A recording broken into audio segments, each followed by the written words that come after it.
Hi everyone, আজ আমি চলে এসেছি নোয়াখালীর একটি ঐতিহ্যবাহী রান্নার রেসিপি নিয়ে। নোয়াখালীতে এই রান্নাটা খুবই ফেমাস, সেটা হচ্ছে মরিচ খোলা। তো আজ আমি মরিচ খোলা সেই রেসিপিটা তৈরি করে দেখাবো। তো মরিচ খোলা করার জন্য আমি এখানে প্রথমে কলা পাতা নিয়েছি আর নিয়েছি মাছ।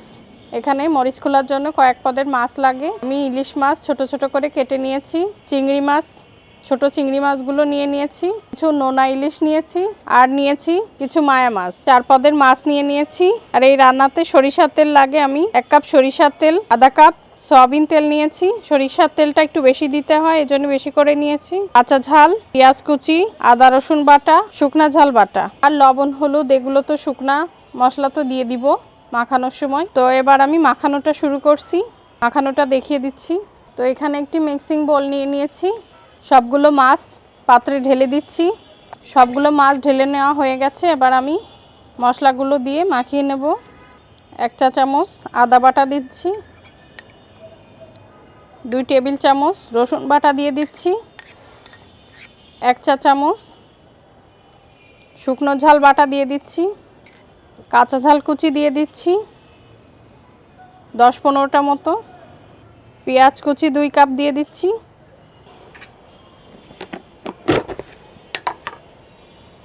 আধা টেবিল চামচ লবণ দিয়ে দিচ্ছি, এটা স্বাদ অনুযায়ী যার যার পছন্দ মতো।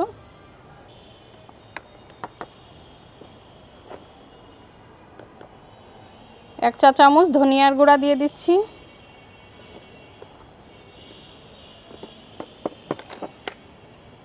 এক চা চামচ জিরার গুঁড়া দিয়ে দিচ্ছি,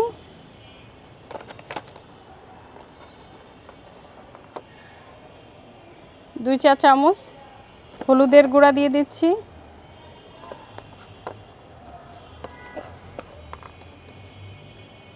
1 চা চামচ ঝালের গুঁড়া দিয়ে দিচ্ছি।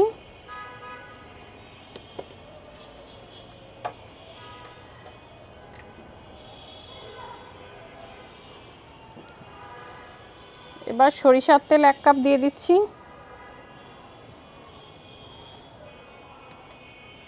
সয়াবিন তেল আধা কাপ নিয়েছিলাম সেটা দিয়ে দিচ্ছি,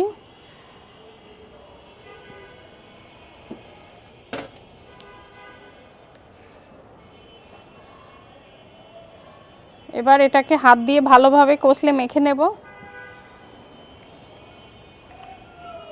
মাছের পরিমাণ নিয়েছি 1 কেজি মতো।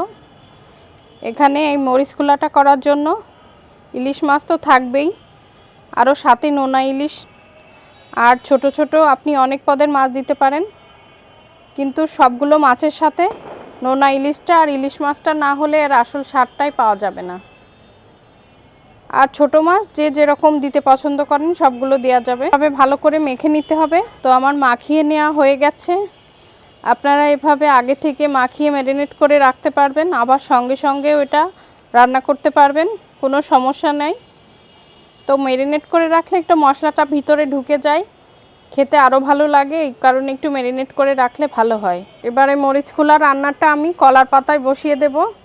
কিভাবে কলার পাতায় বসিয়ে দিচ্ছি সেটা দেখিয়ে দিচ্ছি।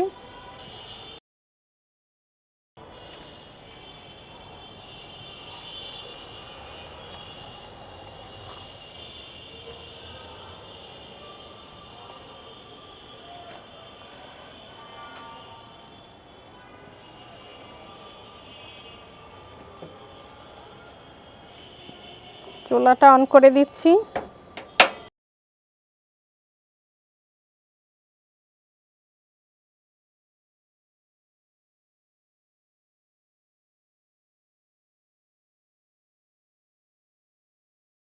তো এভাবে কলার পাতার পরে মাছগুলো সব বসিয়ে দিয়েছি। এবার আমি এটা কলার পাতা আরও একবার উপরে দিয়ে ঢেকে দেব।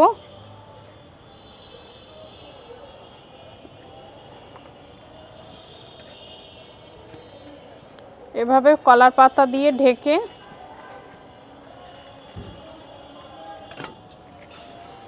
ঢাকনি দিয়ে ঢেকে রাখবো।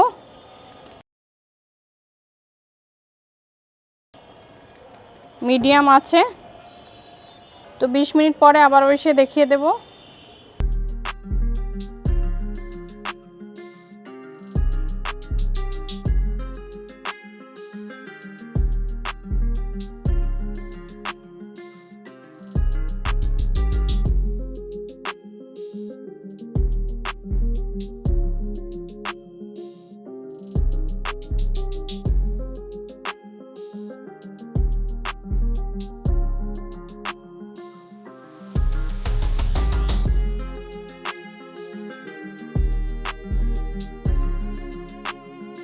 তো 20 মিনিট পর আবারও চলে এসেছি, উল্টিয়ে দেখছি কেমন হয়েছে মাছটা।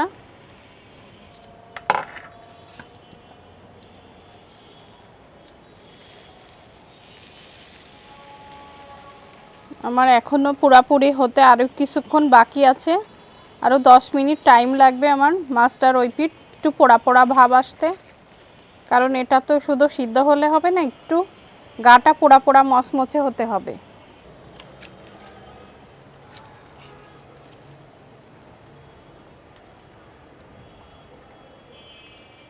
দেখুন কেমন হয়েছে মরিচ খোলাটা। এভাবে পোড়া পোড়া হতে হবে, একেবারে পুড়িয়ে ফেলা যাবে না, কিন্তু গাটা একটু বারবিকিউর মতো পোড়া পোড়া হবে। তো দেখুন রেডি হয়ে গেছে আমার নোয়াখালীর পছন্দের একটি রেসিপি। তো মরিচ খোলা রান্নাটা কেমন হয়েছে, যদি আপনাদের ভালো লেগে থাকে তো লাইক কমেন্ট শেয়ার করবেন। ধন্যবাদ।